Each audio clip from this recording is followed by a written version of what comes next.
अस्सलामुअलैकुम वरहमतुल्लाहि वबरकातुहू। नाज़रीन मोहतरम, मैं हाफिज़ मान रिजवी आपकी खिदमत में एक नए वीडियो के साथ हाजिर हूँ। मैं आपका शुक्रगुजार हूँ कि आपने अपना कीमती वक्त निकाला मेरी वीडियो देखने के लिए।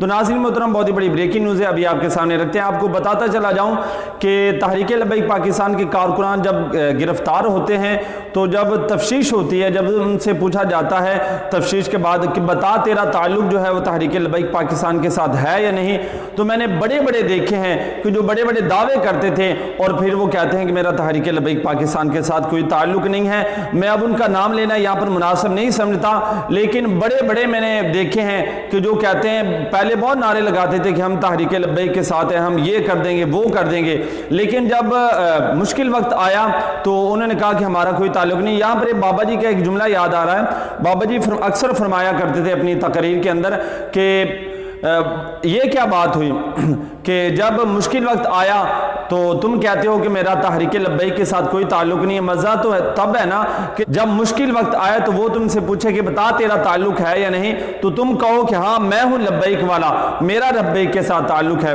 तो नाज़रीन मोहतरम, इसी हवाले से आपको बताता चला जाऊँ कि तहरीक लब्बैक पाकिस्तान के एक बहुत ही शेर दिल कारकुन, उनको पकड़ा गया। जब उनकी दहशतगर्दी अदालत में उनकी ज़मानत हुई तो जो तफ्तीशी था उसने कहा कि अब हमारी नज़र तुम पर है, तुम धरने के अंदर नहीं जाना। तो उसने तारीखी अल्फाज कहे हैं। नाज़रीन मोहतरम, बहुत ही खूबसूरत क्लिप है, अभी आपके सामने रखते हैं, खुद भी देखिए और दोस्तों के साथ भी शेयर कीजिए। दहशतगर्दी कोर्ट चो जमानत होने तो बाद मैनू तफ्तीशी ने कहा कि हुण अगों तो धरने तो दूर रही, साड़ी नज़र तेरे ते आ। ते मैं कि तू हथ घड़ी तैयार रखी, मरकज़ तो कॉल आई तो तेनू पहली सफ च मिलांगा।